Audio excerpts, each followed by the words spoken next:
Hoje nós vamos conversar sobre a Wiz. Você conhece a Wiz? A Wiz é uma empresa que trabalha na área de seguros, mas ela não é uma seguradora. Ela é uma corretora de seguros. E tem muita gente que tem a Wiz como parte de uma carteira previdenciária. Mas a Wiz tem alguns pontos importantes que merecem atenção. Nesse vídeo eu vou fazer a avaliação econômica financeira da Wiz, vou contar quais são esses pontos aí que você tem que prestar atenção antes de investir na Wiz, ok? Se você gosta desse tipo de conteúdo, já dá um like e bora pro vídeo! E a Wiz iniciou sua trajetória em 1973 e ela fez o seu IPO em 2015. A história da Wiz possui estreita relação com a Caixa Econômica Federal, sendo que a sua própria fundação se relaciona com a necessidade de intermediação dos seguros entre a Caixa Econômica Federal e a Caixa Seguradora.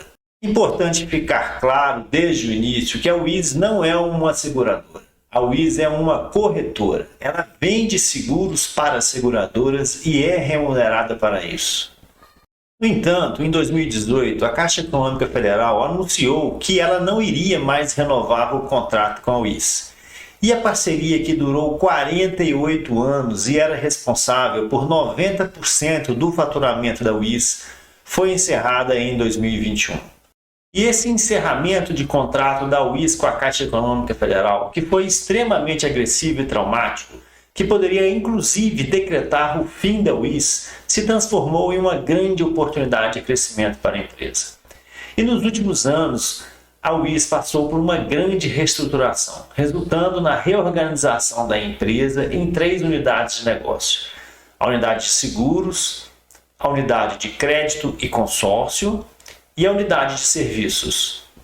A companhia atua em todo o território nacional, por intermédio de suas unidades de negócio, ofertando soluções presenciais, remotas e digitais para a venda e pós-venda de seguros e produtos financeiros.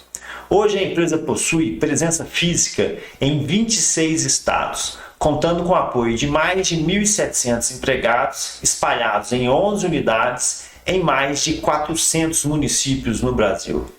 A Wiz tem adotado uma estratégia focada na diversificação dos negócios. E para isso a empresa tem ampliado suas fontes de receita, estabelecendo novas parcerias comerciais e realizando inúmeras aquisições de participações acionárias. O modelo de negócio da Wiz é singular no setor de seguros e crédito, pois ela trabalha com o esquema do Bank Assurance.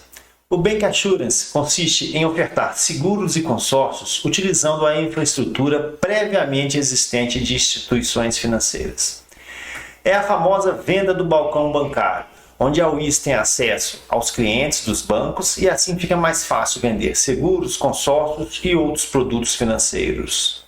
Essas operações de Bank Assurance são importantes barreiras de entrada para novos concorrentes, pois as parcerias são onerosas, ou seja, para a Wiz ter acesso aos clientes do banco, ela tem de pagar um valor extremamente alto. E depois do término do contrato com a Caixa Econômica Federal, a Wiz implementou diversas novas operações de Bank Assurance. Por exemplo, ela comprou 40% da BMG Corretora de Seguros por cerca de 90 milhões de reais. Já a Promotiva, que atua no segmento de crédito e consórcio, foi comprada em 2021 por 75 milhões de reais. Posteriormente, em 2022, a Wiz se associou ao Banco Paraná para a criação de uma nova corretora. E hoje ela tem 40% dessa corretora adquirida por 43 milhões de reais.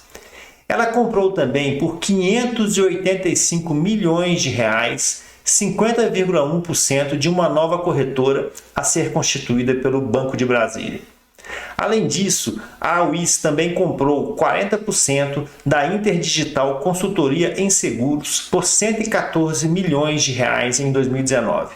Em relação aos dividendos, o que a gente percebe? A Wiz é uma boa pagadora de dividendos. Ela distribui no mínimo 25% do seu lucro líquido. Os dividendos giram em torno de 6, 7, 8%. A média é 7,5%. Mas no ano de 2024, ela pagou apenas 4,4%. Isso é um ponto fora da curva e não merece ser levado em consideração. O ponto de atenção é que a UIS paga dividendos apenas uma vez por ano. Um ponto muito forte da UIS hoje é a longínqua data de vigência de seus contratos. Atualmente, ela tem contratos a perder de vista. A Interseguros, por exemplo, tem o seu contrato até 2069. A BMG Corretora, 2040. A BRB Seguros, 2041. Polishop, Paraná Seguros e Omni, 2032. A Promotiva vai vencer agora em 2027. A Promotiva é a que trabalha com crédito junto ao Banco do Brasil. Bora lá então fazer a avaliação econômica financeira da UIS, né? E eu gosto de utilizar a análise dinâmica de balanço. E o que é isso? Eu pego as 300, 400 contas do balanço e coloco na forma dos indicadores dinâmicos, né? Que é o capital de giro, a necessidade de capital de giro e o saldo de tesouraria. Para começar, eu gosto de fazer o gráfico de bloco do último trimestre, né? Das últimas demonstrações disponíveis, e a gente vê o quê? Uma situação atípica, né? A UIS tem uma necessidade de capital de giro negativa, né? E ela tem um capital de giro negativo também, né? Obviamente, a necessidade de capital de giro é muito negativa, mais do que suficiente para cobrir esse buraco do capital de giro, da inexistência de capital de giro, né? E ainda sobra 100 milhões de reais, né? O que a gente pode observar em relação a essa situação? É uma situação muito atípica, né? Isso aqui, menos de 5% das empresas da Bolsa de Valores, das empresas no geral aí no mundão, tem uma situação dessa, né? Ela é boa? Sim, é boa, mas requer alguns cuidados. Qual cuidado? A gestão, o gerenciamento da necessidade de capital de giro. Porque como o seu capital de giro ele é negativo, se a necessidade de capital de giro por algum momento ela diminua, né, ela baixe um nível inferior ao do capital de giro, pode ser que você tenha problemas, né? Aí porque sua tesouraria ela ia virar, ela ia ficar negativa, e aí como você não tem capital de giro, você ia ter problemas aí em continuar conduzindo a companhia, né? Mas o que a gente percebe no caso da UIS é uma empresa estruturalmente, né, constante em relação aos indicadores dinâmicos, né? O saldo de tesouraria sempre foi muito positivo, a necessidade de capital de giro sempre foi muito negativa, e o capital de giro próprio sempre tendeu a zero, né? Bem interessante, bem atípico, tá? Não é uma empresa ruim, viu, gente? Já olhando aqui, a gente já olha e fala, empresa ok, belezinha, líquida, deve ter pouca dívida, operacionalmente ela é ok, ela recebe antes do que paga, passa do primeiro crivo com tranquilidade. Aqui eu gosto de fazer a decomposição das 3 contas. São só 3 contas, né? Não tem como deixar de analisar. E a gente percebe que o saldo de tesouraria ele sai de 50 milhões em 2018 e bate aí 100 milhões no terceiro trimestre de 24. Né? Ele dobrou. Obviamente teve empréstimos, né, que foram contraídos aí pelos idos de 2021, né, na reinvenção da UIS, mas o que realmente pegou é caixa e aplicações financeiras que subiram de forma exponencial, né? Em relação à necessidade de capital de giro, aqui sempre negativa, né, saindo de 130, batendo 255 milhões de reais. E o que tem de importante aqui? Aqui, gente, esse aqui é um exemplo clássico para mostrar para vocês como é importante ter uma necessidade de capital de giro negativo. Isso é para poucos, tá? Não é toda empresa que consegue ter, não. Olha aqui, a conta de fornecedor saiu de 37 milhões, foi para 203 milhões, né? Subiu aí 160 milhões de reais. Já o contas a receber saiu de 46 para 167, subiu 110 milhões. O que eu estou querendo dizer? Que a conta de fornecedor ela cresceu muito mais proporcionalmente do que a conta do contas a receber, né? Então, todo esse contas a receber aqui, que ele é oriundo do escalonamento da operação, quanto mais você vende, maior será o seu contas a receber, ele foi financiado pelos fornecedores, né? Isso é muito bom, né? Por isso que o capital de giro, a necessidade de capital de giro negativo, ela é sensacional, porque você pode crescer infinitamente, você cresce, não esquenta a cabeça. O seu negócio ele gera necessidade de capital de giro, ele vai conseguir sobreviver, você não tem que ter estresse nenhum em relação a capital de giro, né? E aí, o capital de giro, propriamente dito, né, ele também é negativo, e ele é estranhamente negativo, né? E a pergunta que fica é a seguinte, por que ele é negativo, né? saiu aí de 80 milhões, bateu 155 milhões no terceiro trimestre de 24, e é muito simples, né? Ele é negativo somente por causa dessa conta aqui, gente, ó, intangível. Esquece o resto. Tem variações? Tem variações. Reserva de lucros foi importante, ela não distribuiu 100% dos lucros, né? Colocou no bolso da empresa em torno de 300 milhões, ela contraiu empréstimos, não importa. Mas o capital de giro ele é negativo porque a conta de intangível saiu de 300 milhões e bateu 1,6 bi. Né? Ninguém aguenta isso, é muito dinheiro. Né? E o que é esse intangível? O intangível é a diferença entre o valor que a empresa, que a WIS, comprou determinadas operações, né, o valor venal, e o valor contábil. Essa diferença entre o valor venal e o valor contábil, ela joga no intangível. Né? Então isso aqui tende a diminuir, tá, pessoal? A gente já viu aqui de 22 para cá, vai diminuindo aos pouquinhos, e a tendência, pelo menos, não vai ter aquele crescimento vertiginoso que aconteceu de 20 para 21, tá? Em relação ao endividamento, ela tem sim um endividamento de 450 milhões. Esse endividamento subiu de 70 milhões em 2018 para 450 em 2024, mas, pessoal, ele é muito pulverizado. Tem empréstimo de curto prazo? Tem, 150 milhões. Tem empréstimo de longo prazo? Tem, debêntures, 188 milhões de reais. Mas tem contas a pagar de curto e longo prazo, né? São obrigações da companhia com a Inter, né, Interseguros, com o Banco de Brasília, com o BMG, são os pagamentos das aquisições dos balcões, né, os Bank Assurance que ela comprou, né? Então isso tudo tem que ser pago, né? Então é por isso que esse endividamento aumentou. E se você for observar, ele aumentou mesmo de forma mais relevante em 2021, mas agora, 21 e 22, já está reduzindo, né? Analisando tudo que eu li sobre a WIS e o endividamento dela, o que a gente pode perceber é que o endividamento chegou no topo, que foi 2022, e agora está recuando. Né? Então, ela vai ser uma empresa cada vez menos endividada. Né? Em relação ao resultado, o resultado. Gente, presta atenção que o resultado é tudo nessa empresa. Né? Olha o EBIT. Nos idos de 2018, quando ainda existia a operação com a Caixa, ela tinha um EBIT de 51%. Agora, em 2024, ela tem um EBIT de 44%, sem a Caixa. Aí você vai virar e vai falar assim, uai, tá bom demais.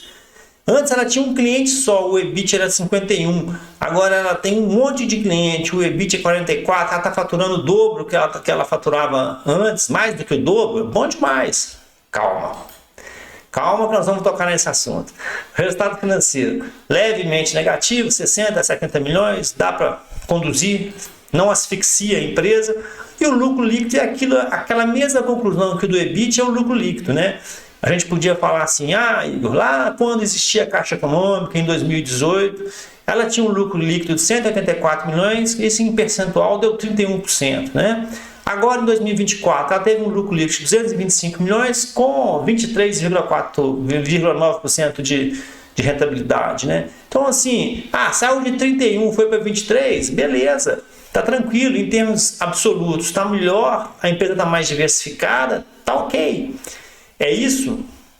A empresa hoje, ela é assim mesmo, ela era tão pouco pior, né, do que em 2018, ela piorou só um pouquinho mesmo.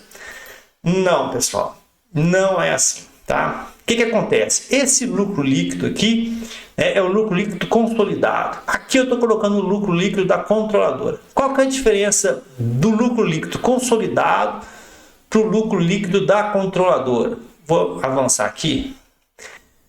A diferença é o seguinte, aqui no lucro líquido consolidado, ela considera também as participações minoritárias do Banco Inter, do Banco BMG, do Paraná Banco, do Brasília Banco, né? Tá tudo aqui, né? Só que o que importa realmente para a gente é o lucro líquido da controladora, né? Que é 121 milhões. Então, na verdade, no ano, por exemplo, de 2023, ela fala que ela teve um lucro líquido de 235 milhões de reais, né? Mas, na verdade, o lucro da WIS mesmo é 141 milhões de reais, tá? Então, ela não teve uma margem de 21, ela teve uma margem consolidada. A margem WIS mesmo é 12,6, né? Gente, ela não está fazendo nada de errado, não, tá? Existe toda uma contabilidade, uma normatização que ela pode fazer isso. Só que o fato dela ter participações praticamente meio a meio, né, com diversos sócios aí, dá essa distorção na sua contabilidade, né? Por isso que a gente percebe que na verdade, quando ela fala que esse lucro líquido é 23,9, quando você espreme mesmo o pano, não é 12,9, porque o que importa é dinheiro dela, né? E se tu olhar a WIS em qualquer site fundamentalista aí que tem aos montes na internet, tem aos montes, eles não entram no mérito dessa discussão do lucro líquido da controladora. Eles consideram todas as análises o lucro líquido consolidado, né, que junta a participação dos seus sócios, né? Tá errado? Não está errado, só que dá um desvio de ótica, né? A WIS ela não é um pouco pior do que a WIS de 2018. A WIS de 2024 ela não é um pouco pior, ela é bem pior.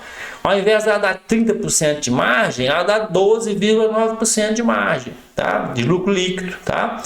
A margem bruta, né, o EBIT, ao invés de ser 51, é quanto? Muito difícil de eu te falar qual que é o EBIT da controladora. Eu consigo te falar qual que é o EBIT consolidado, que é 44. Agora, o EBIT da controladora, nós não temos essa informação divulgada assim de forma tranquila. Teria que calcular, dá muito trabalho. Ninguém faz isso. Nem os sites fundamentalistas fazem isso. Então, por isso que na WIS, se você for avaliar à luz do site fundamentalista, a única informação que é de fidedigna mesmo é a última linha, que é o lucro líquido da controladora, ok? O resto é distorção pura.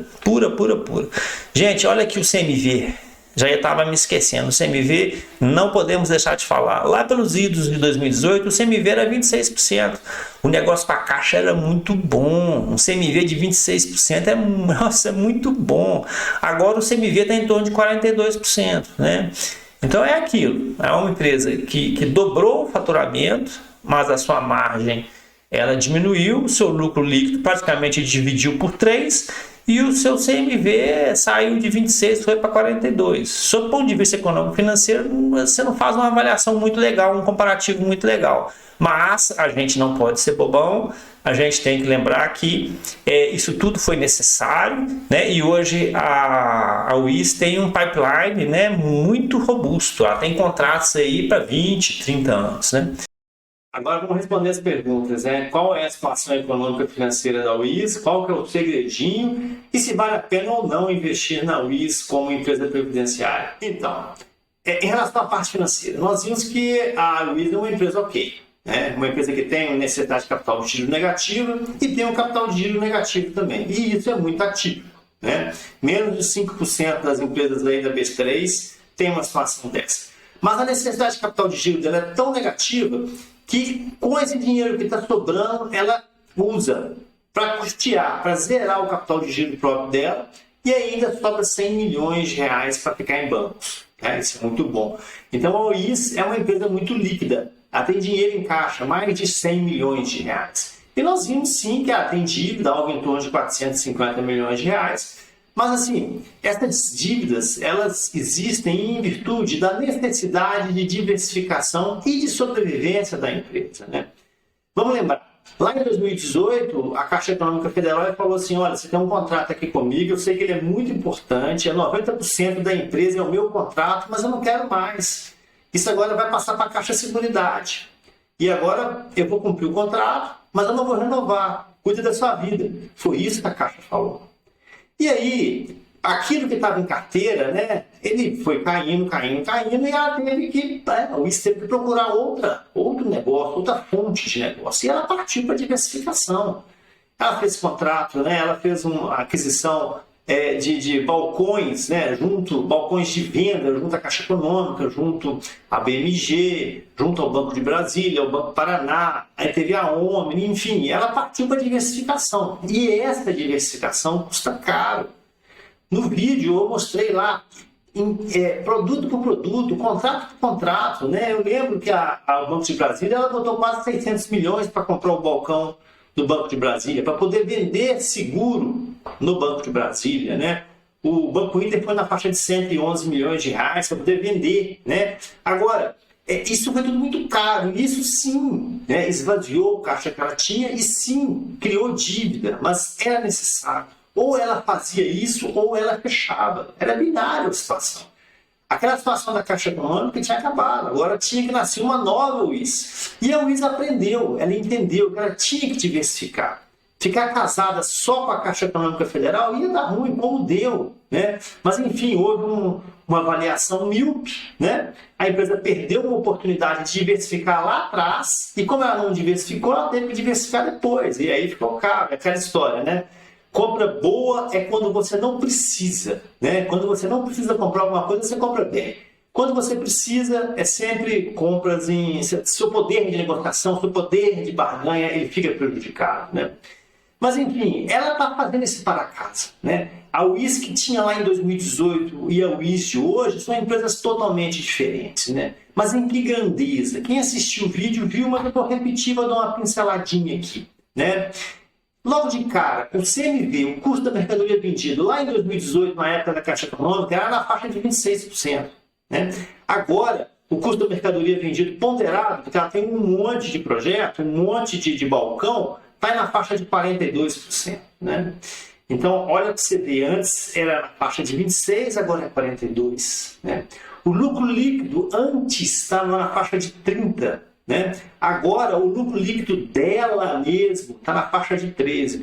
O lucro líquido consolidado, tem no vídeo, é aquela questão que junta o lucro líquido da Inter, do Banco de Brasília, do BMG, está na faixa de seus 24%. Mas o lucro líquido dela é 13%, 12,8%, 13%.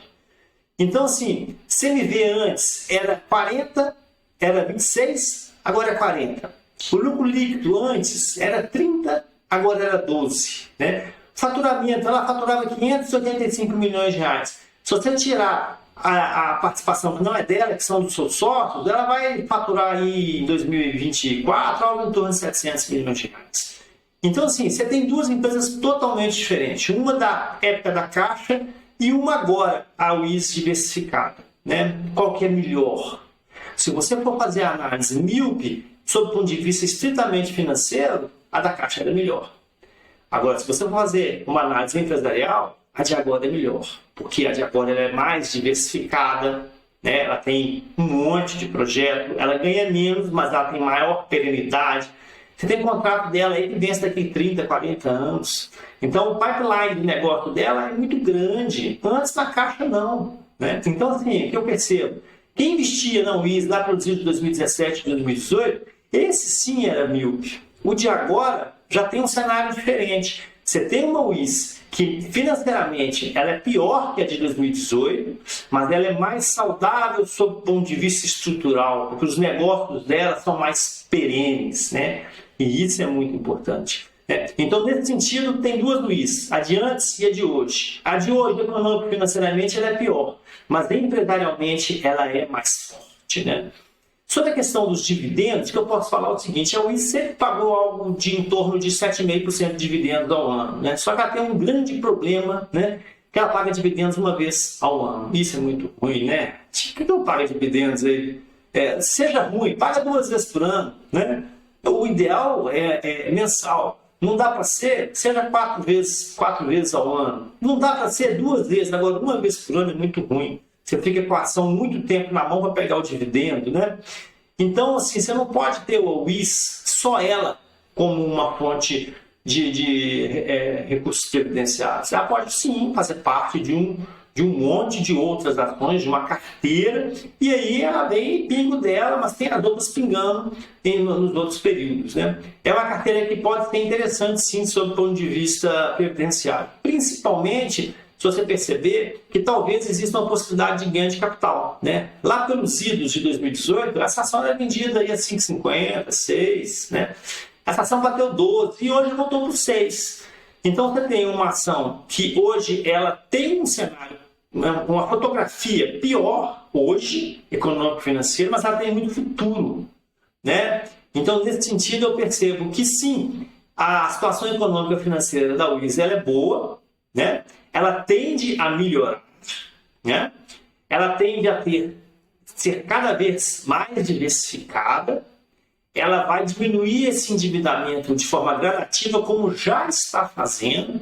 Ela é uma empresa muito líquida, né? Mas ela paga dividendos uma vez só por ano, né? E o grande problema da Wiz que ninguém vê e que depois contra ela é a questão contábil, né? Como eu conversei com vocês, ela consolida os balanços de todas as suas controladas, né? E só com um documento único, né? Tá, beleza. Se você for pegar lá as informações trimestrais, os relatórios, é tudo muito bem explicadinho, mas mesmo assim é difícil de fazer a mensuração, por exemplo, do EBIT. Calcula aí, me fala qual que é o EBIT da Wiz. Difícil. Qual que é o EBIT? Difícil. O lucro líquido, você sabe, que está na última linha, é divulgado, né? Então é complicado, né?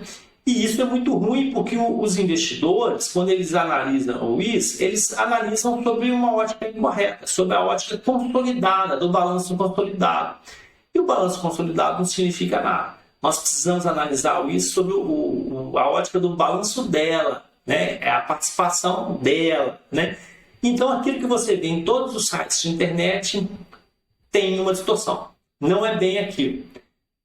Ela é boa, muito boa empresa, mas ela não é aquilo tudo que aparece ser se você analisar os indicadores fundamentalistas nos sites tradicionais de indicadores aí na internet, ok? É uma empresa bacana, tem futuro, pode sim fazer parte da sua carteira previdenciária, só se atente que ela paga dividendos uma vez por ano e não perca tempo em procurar informação da Wiz em site de análise fundamentalista. Está tudo distorcido.